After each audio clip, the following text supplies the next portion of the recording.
And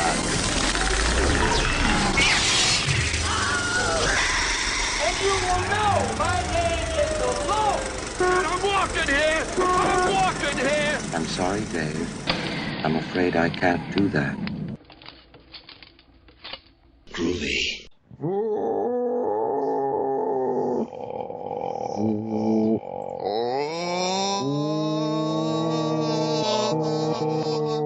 THX. Wow. What a wow. That I can't even. Anyway, welcome to Box Office Pulp. Box Office Pulp. Hello, ladies and gentlemen. If we haven't scared you away already, thank you for sticking around. Anyways, I'm your host, Cody, and joining me today, we have Mike, James, Hey. and MB, Hey. Julio Mundo. Now, this is my new catchphrase. I'm going to steal that for myself. The Fonz ain't going to fight me for it. Anyways. Being 50 episodes in, you finally get a catchphrase. You're inciting war with Henry Winkler. He's such a nice man. I could beat him up. I don't know. Have you seen Scream? He can. Well, actually, he died in that. So he didn't put up a fight in that at all. He got cut down. Yeah, he got strung up, and he's a small guy. He's tiny. He's a little man. Tiny man. It's true. That's what we've actually gathered everyone here today, so we can discuss the stature of Henry Winkler. No, he's a little man. Henry Winkler down. We essentially put him through The Game from Adventures of the Game, and then. Wait. He comes home and finds a dead Ralph Malph in his house. I like how I imagine this is how Batman's brain is all the time. He just has multiple voices, like, how do we take down Henry Winkler? And then he makes an emergency plan, files it away for later just in case. He uses the jacket against him. He just has 4, weird dudes speaking in his head at all times. Wait, he's Deadpool? Kinda. Do you think Batman's ever practiced his, ways of taking down the Justice League or whatever on various celebrities he doesn't like? Oh, I imagine. He's probably got 15 different ways to permanently incapacitate Justin Bieber. Like Angelina Jolie just walks into her house and Batman just leaps up and tells him her family died on Mars and... He buries Shia LaBeouf alive, in a shallow grave. LaBeouf, appears, he busts out of the grave as LaBeouf of Zur-En-Arrh. He's prepared for this. And then the greatest battle of our time happens.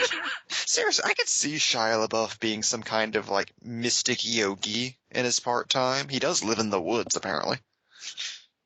This is easily the weirdest start to an episode we have ever had. Is it though? It's segue only fitting. Woods, so it makes sense. There is no segue. I had something written. We're going to jump back to that. We're here today not to discuss Shia LaBeouf emerging from the dirt to battle Batman, but to discuss a topic that's even nearer and more dear to my heart, and that is failure. Luckily, though, we're not going to be discussing my failures today. We can, but we don't have enough time. This entire podcast is a failure. One glorious failure. Anyways, we're here to look at the documentary Lost Soul, The Doomed Journey of Richard Stanley's Island of Dr. Moreau. And boy, was that one giant fuck-up. Yeah, on pretty much every conceivable level, this movie found a way to go wrong, including the very idea of it being released, finally. Went horribly wrong, because if anyone has seen the 1996 Island of Dr. Moreau, you will know, holy crap, that's a bad movie. It's terrible. This is kind of a funny story, but James and MB here had never seen the Island of Dr. Moreau until about, 2 months ago? Yeah, something like that. I had been pitching it to them for a while, so we finally sit down and watch, and they watch the devastating glory that is the Island of Dr. Moreau. I should point out, on MB's birthday. Yeah, because sandwiched between Bram Stoker's Dracula and The Room. Yeah, we watched weird movie after weird movie, and that one was still memorable. I ran the whole gamut. That's like Dracula. That's pretty damn good, but weird. Island of Dr. Moreau, pretty fucking weird, and then The Room is just terrible weird. Yeah, it was a very harsh sliding scale, just downward into madness. Yeah, it escalated. And the fact of the matter is that once you find out the behind-the-scenes story of how this came to be, you realize we're lucky it was that sane, because forces went into, like, literal forces of nature went into this. There may or may not have been a voodoo curse placed on this movie. Yeah. I'm going to say right now, this is one of my favorite documentaries ever. Oh, it's right up there with, like, Crumb and The Imposter. I absolutely loved it because it's everything you want out of a movie documentary about something that really never happened, because you get a step-by-step journey of how it came to be in the first place, what the production was like beforehand, what the production was like as it was in turmoil, and then what it was like afterwards, like what the whole making of the movie was, even after Richard Stanley wasn't a factor anymore. Which was a very pleasant surprise, because I honestly just assumed it was going to be like Jodorowsky's Dune, where we just get a description of what Stanley's Moreau was going to be, and then it leads off there. No, Stanley leaves the project halfway through the movie, and the rest we just chronicle John Frankenheimer's Island of Dr. Moreau. It's like if Jodorowsky's Dune was 4 hours long, and the second half was all about David Lynch's Dune. Which I'd still like to see. Documentary to be made. You need to get on that. I'd buy that. But yeah, this one has all the juicy gossip, which was fun. Although I was really hoping they would go a little bit further into why everyone hates Val Kilmer so goddamn much. Oh, well, I mean, they make it clear in no uncertain terms why they hate him. I mean, he was a douchebag. He did burn a man with a cigarette on set for no particular reason. Yeah, he's kind of the villain. Well, not kind of. He is the villain of the piece, where it's like, this was kind of at the height of his star power, because this was the movie he made right after Batman Forever kind of propelled him into superstardom. This was the movie he made when he was still technically Batman. Yeah. Think about what that does to a man's psychology. Yeah, he's placed out George to the Clooney had jungle, yet to surrounded by monsters. And let's face it, if you wanted to do a documentary on 90s Val Kilmer being an asshole, you could fill a good, 18, 19 hours. Oh, such a thing exists, my friend. I have brought this up many times, including whenever we were watching Lost Souls. The A&E biography episode on Val Kilmer is a thing to behold, because it eschews the traditional biography format and is just an hour-long series of interviews with Val Kilmer in the hotel he was currently living at. And it's like this Apocalypse Now, like descent into madness. Check it out if it's online anywhere. It's a doozy. That sounds fascinating. I've been obsessed with this thing for years. But moving away from Val Kilmer for a minute, because I think people kind of need context for this. If you haven't seen the movie, or you haven't seen, like, you don't really know the production, like, behind-the-scenes tidbits, Val Kilmer was cast in a role in Richard Stanley's original version of Dr. Moreau, and then he turned around and basically went to the studio and said, I don't want to do this role. It's not really working out for me. I want less shooting days. I want less this. I want less that. He essentially said, can I just not be in this movie but still get paid? Pretty much. Oh, that's not going to work? Oh, well, then I'll be this character. Yeah, he switched. Like, originally in this movie, his character was supposed to be played by Bruce Willis, but then Bruce Willis divorced Demi Moore, and for legal reasons couldn't leave the country, so... And Kilmer switching parts pushed James Woods out of the movie, who was supposed to play Montgomery. The documentary does a fascinating thing where it builds what the original poster to the movie was supposed to be. Yeah. He swaps everyone around, starts fading them out as everything changes. I forget who was going to be the original Dr. Moreau. Brando came on very soon. Stanley mentions an actor he was talking to. Yeah, he mentioned someone, but I forget the name of him. The actual casting of Brando was an immediate studio move, because they had access to Brando, so everyone, including Stanley himself by his own admission, said, screw it, let's just get Brando, because it's Brando. Yeah, well, it was a Mike DeLuca move. Right? Bob Shea didn't even want to do it. No. Yeah, Bob Shea was like the one person in the room who was like, hey, you know how this actor is a nightmare in every single movie he has ever made? Yeah, maybe we don't need this on a movie that's already this problematic. Yeah. Though, to be fair, like, he wasn't a particularly good... Like, What's fascinating about this documentary is that no one in this is really a good guy.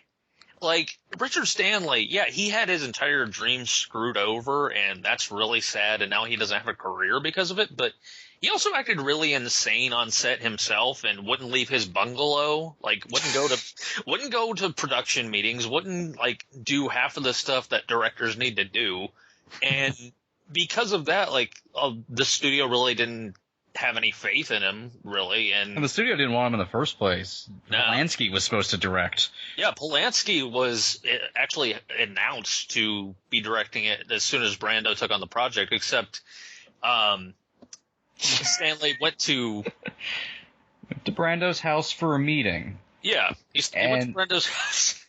And because of all the forces that worked against him, because the studio just didn't want Stanley to do this, Stanley called up his friend in London, Skip, who Skip is a necromancer, essentially. Yes. Who performs fixes for various events. And this is easily, let me do this. This is my favorite thing ever spoken in a documentary, which is Richard Stanley looking into a camera, recounting this tale, going, "Skip, my God, I need you to save my movie." As he's talking to a voodoo priest. In Hollywood. So while Richard Stanley is talking to Marlon Brando, there is a man in England, in a basement, around a pentagram, cutting his hand open and pouring blood into a bowl. And what's funny is that this whole voodoo thing actually, like, plays a part throughout the piece, where as the, like, production is starting and as everything is going kind of right and, you know, filming is starting and Richard Stanley is getting more and more excited, all of a sudden things just start to go insanely, horribly wrong, including in beginning with Skip himself. Like, whose bones start falling apart. He starts melting from the inside out, but everything's fine. It was a bad fix. Or like a PA got bit by a poisonous spider and her flesh immediately started melting like it was incurable. And then a hurricane came in and decimated the set, brought it out to sea, destroyed everything, put the movie on hold. All because Stanley incited black magic to secure the role of Dr. Moreau. Meanwhile, Marlon Brando's daughter committed suicide like the week of shooting, so they had no idea if Marlon Brando was even going to be in the movie. And Brando was probably the only guy who'd have Stanley's back. And the studio, New Line, proceeded to blame Richard Stanley for the hurricane, seemingly. And I love how many... Can we just talk about how many documentaries there are out there where Bob Shaye is the villain? He seems like a weird dude in terms of like... He's like the Vince McMahon of indie filmmaking. Yeah. Like, there's a 4.5-hour Nightmare on Elm Street documentary. He's just the villain the entire time. It's beautiful.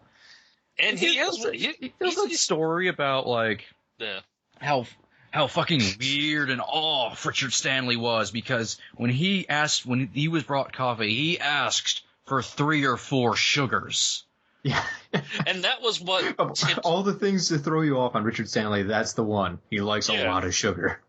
Meanwhile, Richard Stanley is, like, can't drive, so he's going through Hollywood Boulevard, like, out of his mind and just not knowing what to do, but the 4 sugars thing, that's what tips Bob Shaye off.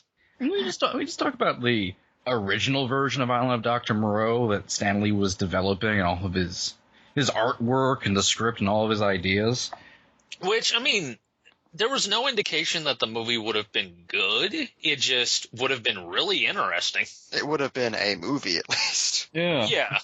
And, like, the artwork is really vivid, really colorful, really, like, very comic book-like in the way that it's kind of these full-color illustrations of different scenes from the movie, where Moreau is kind of this Jesus-like figure who, I mean, there's literally even, like, a parallel between him in the first scene where he's, like, birth is given to a creature monster.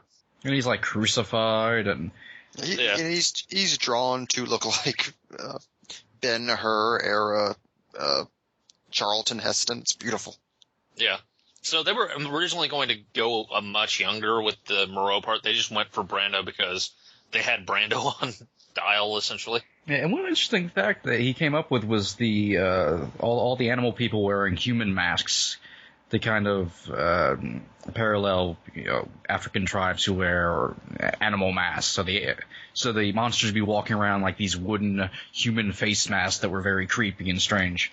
Well, here's the thing that's the most fascinating part of the documentary is that Richard Stanley is the single biggest fan of the Island of Dr. Moreau that you could ever know, because like it's a childhood thing with him where he read the book as a kid because his parents wouldn't let him.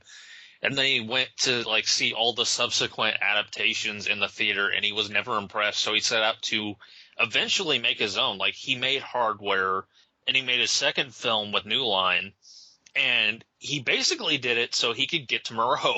Like, this was his passion project. This was his dream project. And it immediately got screwed by every conceivable happenstance and circumstance, not the least of which was Val Kilmer being Val Kilmer. I would like to say I'm fascinated by the fact that the Island of Dr. Moreau as a property is just cursed. Yeah. Like, there has never been a sane, watchable Island of Dr. Moreau adaptation. It's like the Cleopatra of science fiction movies. It's like that and Dune. There was the one from the 30s with Bela Lugosi. That's all right. Was it Lost Souls? Yeah, Lost Souls. It's as like a standalone thing. It's totally like a cool old movie. Yeah, but it's like Bizarre. Yeah, as Richard Stanley said, it's like it's the most impactful, but at the same time, it's a complete like it doesn't do the novel justice, like even in the least. It's the only one that works as a movie, though. I mean, the 70s one is a thing. I'm just so confused as to why they keep trying it. I just don't understand the appeal of the Island of Dr. Moreau being something that we need to try every, 10 years again. It's like Invasion of the Body Snatchers. Every couple of years we get another version of that. I don't know what's so fascinating where people feel the need to constantly revisit it. I think it's kind of due to the fact that it's just kind of this thing where it's half horror, half science fiction, half just, there's a lot of elements at work, and it's one of H.G. Wells' most fascinating stories in terms of, what it says about humanity. And what it says about all this. And Stanley was really pulling from all the themes and all the stuff Wells was putting into that story that was kind of stripped from all the other adaptions. Yeah. Island of Dr. Moreau is pretty much the first mad scientist story. I think that's what gives it a lot of appeal to certain individuals. It's like the origin of every EC comic ever written. Yeah, and the failing of most of the adaptation, and Stanley said this, which is the movie tends to be all of them tend to be, and then at the end, Dr. Moreau is killed, and then credits. But if you read the book, Moreau's killed halfway through it, and then it's about the island. So really, comic book adaptation and stuff have done a way better job at showing the story, because it's not really about Moreau specifically. He's just a catalyst for the story. Yeah, it's more about the beast people trying to thrive as a society after Moreau has guided them for so long and failing to do that, which, to be fair, is in Linklater's version. Or, not Linklater, Frankenheimer. God, Linklater's Dr. Moreau. God, I would like to see that. They're just vignettes around the island of the monsters just hanging out. God. But, yeah, the version that eventually came about does stick to that in some regard in terms of, Moreau does die halfway through and they have the animal people trying to take over, but it plays more of, a weird action movie because John Frankenheimer just had no idea what he wanted to do with it. It was just more of it was a for-hire gig. Well, in the actual Frankenheimer movie, after Moreau's killed, it's just kind of David Thewlis napping while trying to figure out a way to get off the island. And then the hyena dude takes over and then dies, and then the movie ends. It's just a sequence of things they shot. Yeah, also the biggest telling of this is a scene that James and I could not stop laughing. Oh, one of the greatest things captured on film. Which is the character, the off-islander, the dude, like Douglas, the character of Douglas, he's searching through Moreau's notes in his office, and he hears a voice, and he turns, and turning around dramatically in a chair is Val Kilmer in the Moreau getup doing a Marlon Brando impression. And like he's just doing this weird monologue. And Douglas comes up to him, and all of a sudden, like, they grab each other, and Val Kilmer just starts screaming. Ooh, they slap fight each other for like 10 solid seconds. Oh, it's longer than that. It is the weirdest thing ever committed to film, and it's I've never heard James lose his mind at something as quickly as that. It was directed by John fucking Frankenheimer. The man who gave us the Manchurian Candidate. Well, Thulis even says in the documentary, like, Frankenheimer's direction for the movie was go over there and do something. And that was the script. They were, as much of a script as they were working with at a certain point. I like how the documentary just evolves into how insane John Frankenheimer was. Oh yeah, it's so weird, like how, yeah, Richard Stanley has a lot of quirks, and sometimes he's said to not be very personable, and other times he's said to be very insanely personable, but he's still the lesser of two evils, because Frankenheimer was a nightmare to work with under at that point in his career, because he was just this big, like, old school Hollywood, like, screamer, essentially. Like, he screamed at people to get them to do what he wanted. And emotionally tormented Fairuza Balk. Oh, Fairuza Balk has an amazing arc in this. There are arcs in this. 20 years later, Fairuza Balk is still shaking with anger over the production of The Island of Dr. Moreau. Did her career ever really repair itself after Dr. No. No. This movie ruined her life. Like, this is still the worst thing that ever happened to her. And it shows. I think The Craft came out afterwards, and that's about it. Actually, I think The Craft was before this. Oh, that's even worse. Like, this is, like, if she had, like, American... Well, I think all she had was The Water Boy after this, and then nothing. But yeah, you see various players from it just kind of tell the tale in a very, like, matter-of-factual way, where you realize this wasn't really a movie production at some point, and more of a circus show that just happened to be filmed sometimes. I will jump back for a second here to go on Bulk, because I'm on the IMDb page. But, fun fact, The Craft and The Island of Dr. Moreau came out in 1996, same year. Oh. So and then she received her had some other high stuff. and low at one point. She had American History X, The Water Boy, 2 years later. And then she was in The Sopranos for a while, it looks like. Like an episode. That doesn't count. No, not really. That's brutal. She was in Bad Lieutenant, Port of Call in New Orleans. Hey. And Ray Donovan. She's in several episodes of that.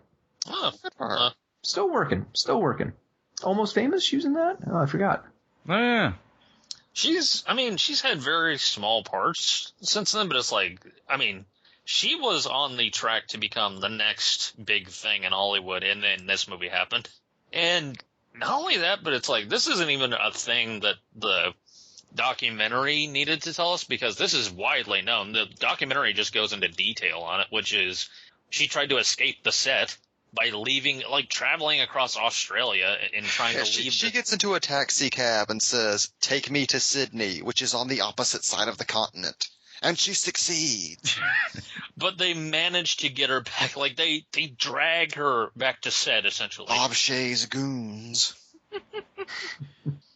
It's such a fascinating documentary, because I was going in expecting, okay, we're going to hear some fucked up stories. And maybe we'll hear about, like, what the movie was originally supposed to be like, possibly. Which we do. Then you really get into what the original movie was supposed to be, and then there's the devolving into utter chaos and madness on that set. And black magic. Black magic, voodoo, Marlon Brando being crazy, Val Kilmer burning a man with a cigarette. The forces of nature trying to wipe the film off the face of the planet. The world's smallest man terrorizes a poor German actor. Player. Yeah. Who takes his role away.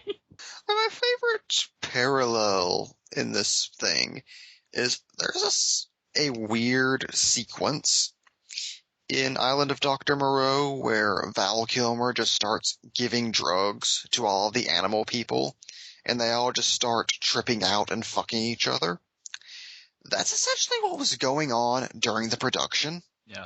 Because they just weren't shooting anything, but they were all in pounds and pounds of monster makeup. So you get all of this, like, B-roll home video footage of them, like, smoking pot and fucking, like, in full, like, dog woman makeup. Watching a topless dog woman smoke a joint and then mime a blowjob is one of the most surreal things I've ever seen. Them all in a bar hanging out with the smallest man in the world. They even say, like, we forgot we had places to go that wasn't the set. Because Like that was just their world. So they just lost their mind. They lived on the island of Dr. Moreau. It's a new reality series. It's going to be great. What's funny is that with all that going on, with everything just being the way it is, Richard Stanley makes the most unexpected comeback in the documentary. That The build up to it, just, yeah, we met this guy and he was talking about that he was out in the woods and hanging somewhere, and there was this guy there smoking tons of pot, ranting about how Val Kilmer ruined his life. Like this crazy jungle man. He's like fucking John Wayne in Red River. Like he's just stalking the production like this mist. But like, because the way they tell the tale is that New Line wanted him to get on a plane to go back home, and he never went on the plane, and then wound up missing. So in addition to everything else, they had the mad, betrayed director of the production just floating around like some kind of ghost. Wearing a dog mask and sitting on the extra stand. I couldn't believe that, because, I mean, that's always been the rumor, is that, you know, in the film, Richard Stanley's actually in the background as a dog man. To actually hear that detail and see him in the finished film. Like, that's the note the movie ends on, is this dramatic push-in to the one frame you see Richard Stanley in. It's like some weird form of justice. Like, it feels like you're watching a creepypasta. I like that he still has the dog mask. A memento. And Richard Stanley himself, like, can we just talk a minute about how that dude is insanely captivating to listen to, because he just has this weird gaze, and the way his voice sounds, like, Despite being British, he just now looks like an elderly Native American man. He does. Living in France. On a mountain somewhere. Allergic to color. and meanwhile he has black. Like, he has every single bit of production art just laid out on these tables in elaborate fashion. Like, he has a study filled with all these books and trinkets. Like, he's living the life of a mountain man in France. Le Mountain Man. The beginning of that where he had all of the artwork laid out totally reminded me of Jodorowsky's Dune, where he just has that, you know, he has the film in book form. And he's so enthusiastic about it all. Like, even, like, between smoking a cigarette, he just kind of looks at the camera sometimes and just smiles, like, describing scenes from his version of it. Like, this was totally his dream passion project. And it fell apart. And other than a few short films, that was the last thing he ever did. Pretty much. Which sucks, because talk about a visual director coming up that had fucking batshit ideas.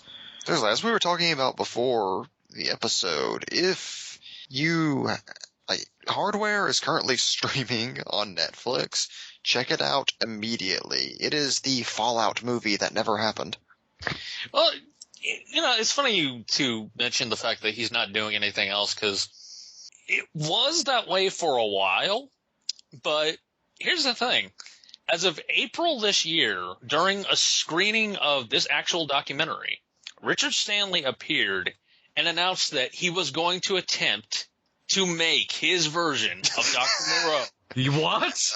He hadn't had enough one time around. He's got to try it twice.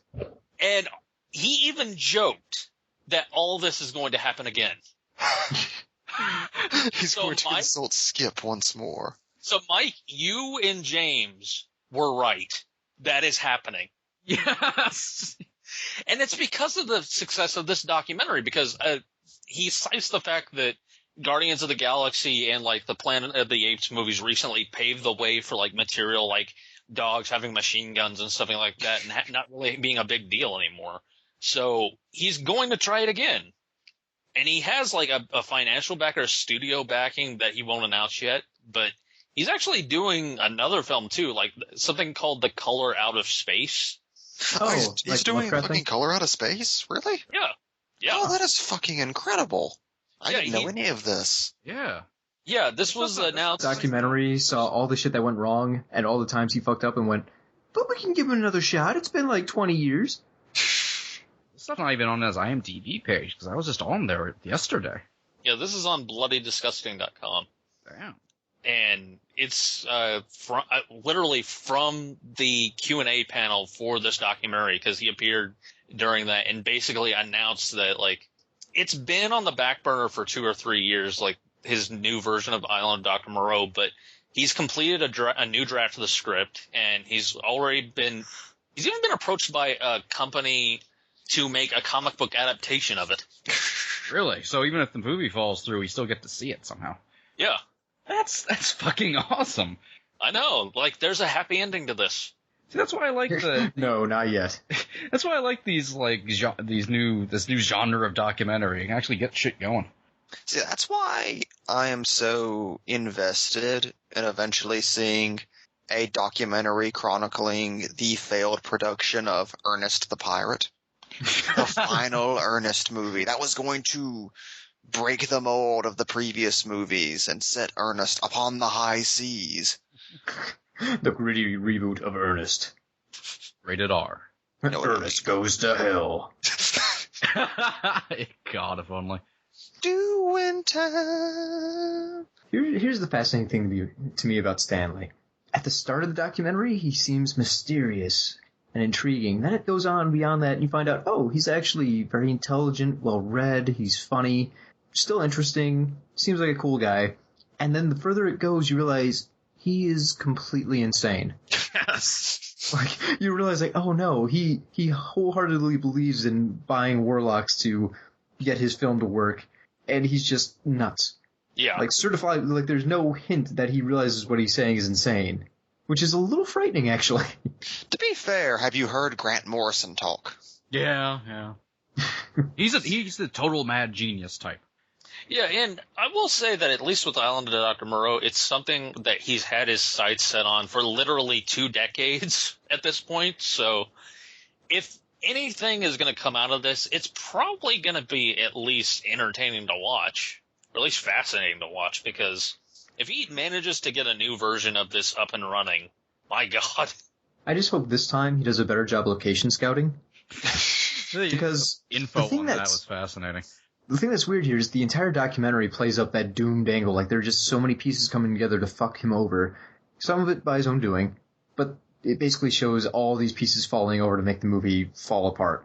What I got out of it was he didn't have a series of mistakes screw him over. He got screwed over because he didn't take more than 10 minutes to, like, figure out rain charts. Like, there's that section where they had the DP basically looking at the map, and the first thing he does is go, oh, this spot gets a shit ton of rain. Like, if they had realized that ahead of time, they could have picked a different area of the island where they maybe didn't have to deal with flooding and tsunamis. Well, what's funny is that he actually, like, asks a native of Australia, like, whether or not it was going to rain that next day, and he was like, no, it's gonna be really dry. It's actually gonna be, the conditions are gonna be perfect. And then a hurricane happened. To me, it's just fascinating that basically one little mistake led to everything else like dominoes. To be fair, if it weren't for the hurricane, he would still have 500 other horrible things to have contended with. Yeah. Possibly, He would but he still would have have gotten had off the on a better Brando foot. and the Kilmer. True, and that would have sucked, but he probably would have finished the film, I think. And everyone trying to fire him. But at least he probably would have finished the film. The hurricane is weirdly the thing that gives them the most reason to boot him from the movie, because it's just kind of like the final straw with New Line, because they kept hearing horror stories like throughout the production, and like he only really stayed on the production for like 2 weeks or something like that, like a very short amount of time. And New Line at the end of the day was like hearing all these horror stories of like Stan Lee doing these things that he actually never did. It was just like extrapolated and stuff that was just kind of made up. And meanwhile, they also had like Rob Morrow was originally supposed to play not Montgomery, but he was supposed to play Douglas. And like 4 days into shooting, he was on a boat and it was storming really bad, and he was yelling over a radio to his agent like to get him out of the movie.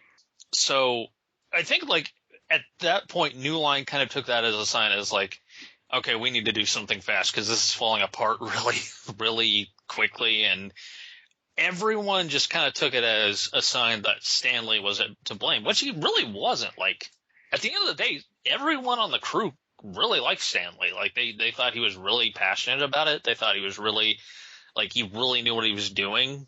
But it just didn't work out because New Line just didn't really believe in it. It was Mike DeLuca who kind of had this. I mean, I think it said at some point in the documentary that he just basically kept it running because he was amused by it. As per usual Mike DeLuca stories, he is a raging sociopath. I like the idea of this entire movie production being a Hannibal Lecter, let's see what happens game. Pretty much everything went haywire as soon as it got to New Line. Like, even like the original cast would have worked. But as soon as they started, you know, as soon as Bruce Willis was lost and they had to do movie star stuff, then it all kind of... Brando would have always been a problem and ruined everything, but... If they had just chosen a different studio to work this under, I think it would have actually worked very well. And, you know, it was originally visioned as, what, $8 million? Yeah. It's amazing to think, like, all of Stanley's ideas could have actually happened for $8 million. What a weird world. It was like $40 million or something, though, wasn't it? Yeah. I'm a little frightened, actually, that they would allow a production to go on for $40 million just to see what the fuck would happen. Once again, Mike DeLuca. That's frightening. Yeah, I mean, it was a madhouse. A literal madhouse. With the littlest man in the world in the middle. God. And his raging libido. Seriously, there's a subplot in this movie. And this is how fascinating this fucking movie is. There's a subplot where Marlon Brando becomes best friends with the littlest man in the world and corrupts him with his Hollywood ways. And then the littlest man in the world razzes a poor German actor. Yeah, he and punches him in the balls. The story of that guy, that German actor, was supposed to be one of the co-leads of the film. Getting repeatedly screwed. Until he has 5 lines in the finished film. And then the littlest man in the world punches him in the dick. Yeah, the German dude was fascinating because he had the most insight into how Val Kilmer worked on set because... Val Kilmer is a prick. There you have it. But yeah, definitely, I mean, it's on Netflix Instant right now. Definitely check it out. Just if you want to see the ultimate what-if tale, and also just how a movie can go so terribly wrong and how quickly that can just backfire in someone's face, like if they go after their dream project. It's such a fascinating tale, just about Hollywood, about how insane people were in the early 90s, including Richard Stanley himself, about how like all these weird concoctions can still somehow make a movie, even though it's, you know, the Frankenheimer version. What I got out of it was, it's dangerous to follow your dreams. Don't do it. Yeah. As much as Jodorowsky's Dune is this movie about, you know, building your dream and putting it together and beauty and believing and all this other crap, and Lost Soul is about that happening and then it actually being put into production and then it just crumbling apart until you get this ooze that came out. Yeah. Has a runtime somehow. It has a runtime and posters and things like production skills, and it does. There's no way Frankenheimer's version should exist. It's weird. It's not a movie. Like, it's totally not. If you've never seen it before, watch it. It's one of my favorite crappy piece of shit movies ever. Because it's not a movie. It's just a series of things strung together into a runtime. Oh yeah, it's a tough sit, but at the same time, it's an amazing sit. It is so not anything you would want to legitimately watch, but if you have like a bunch of friends over, oh my god. Plus Ron Perlman. Yep, As Ron the speaker Perlman. of the law. It's weird how, like, even though this documentary goes over a lot, Ron Perlman is not even a cliff note. Like, he's not even mentioned, really. Yeah, well, it's also funny, they talk about Rob Morrow leaving, but they don't actually talk about him being replaced. Yeah.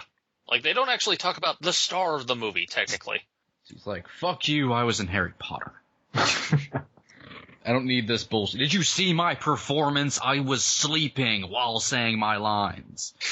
That's one of my favorite things about that movie is Thulis just yawning in every scene. Like, he decided to just mock the film, and it's his part in it. I was doing some reading on it. Apparently he declined to be in the documentary because he was worried if he gave his full account of the show, he would never work in Hollywood again.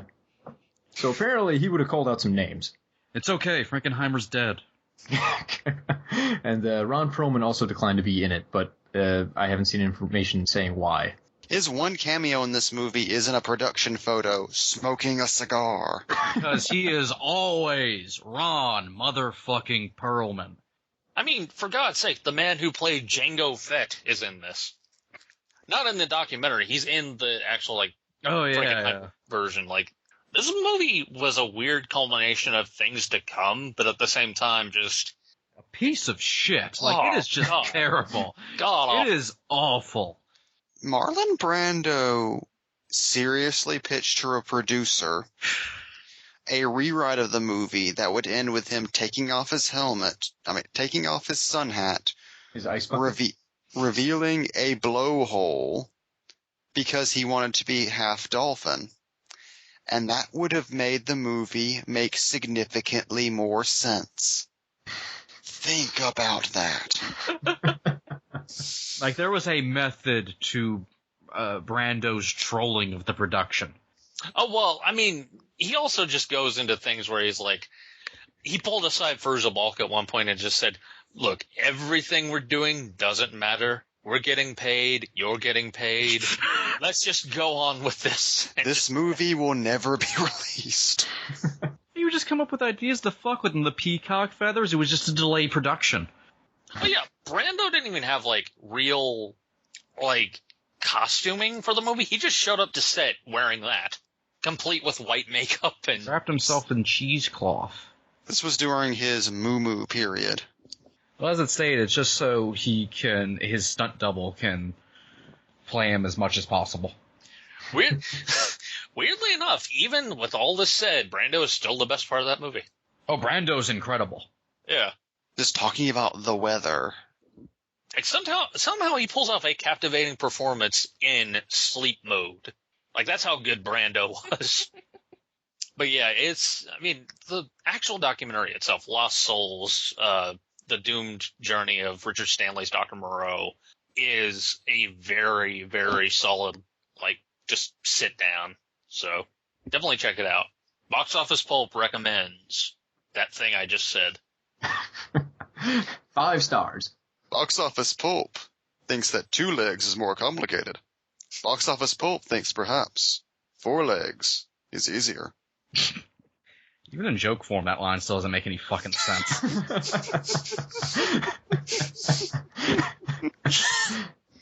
Well, I can't top that. That's a wrap, everybody. Get the hell out of here. Skip, I need you to save my podcast about movies, madness, and moxie. Kilmer.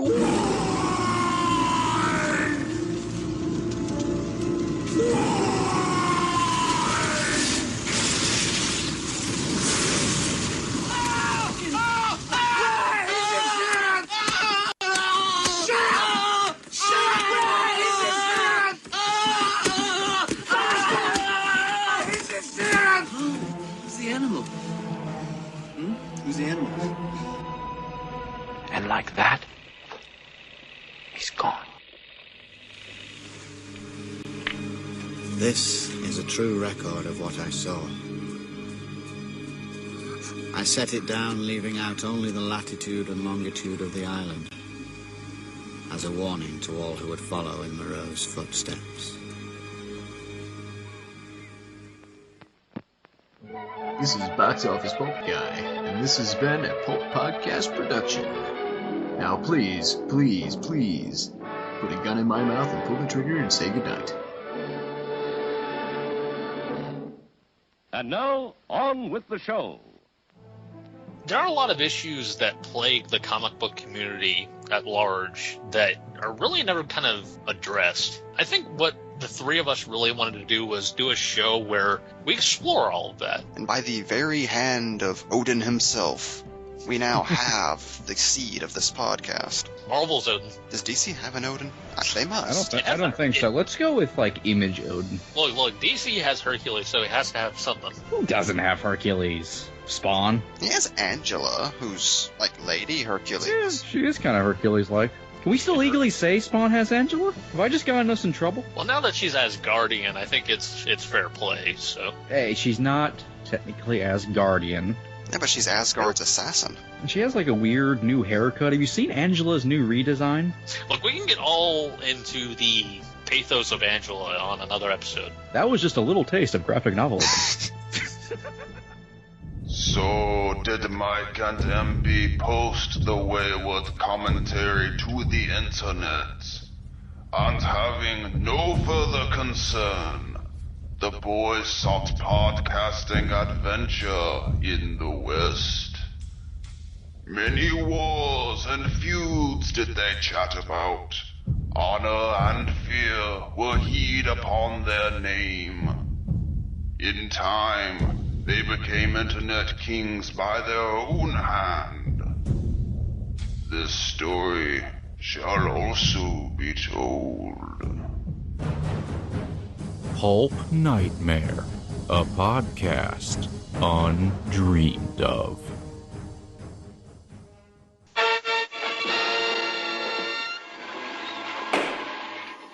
This meeting will come to order. The Legion of Pulp is now in session. In a moment, iTunes... Yes, Quizmotron. I was wondering, Emperor Palpatine, if I could perhaps... Box Office Pulp thinks we need a few items to pawn on the black market. Box Office Pulp Guy, you have a podcast dedicated to movie analysis. Pinhead, your pleasure puzzles are deadly. Isaac, you've got Gorn. Gone? What more do you need? How about a nuclear warhead? What? All other supervillains have them. With a nuclear warhead, I shall leave all other podcasts to tear themselves apart with paranoia. Box Office Pulp wants a magic lasso to hang himself with. Can I get a ship in a bottle kit? I demand more corn. To make my own ship in a bottle. Oh, enough of this. The hell do I look like, Santa Claus? We're wasting valuable time. Right now, my Pulp Patrons are rewriting Apple's code to make our podcast #1 on iTunes. Excuse me, Emperor. Quizmotron, what is it? All Quizmotron wants is pants. A decent pair of pants. Darth Vader wants pants too. Order! Game is not supposed to be this complicated. Tune in next week at PulpPodcastNetwork.wordpress.com. I don't even know how I deal with any of you on a daily basis.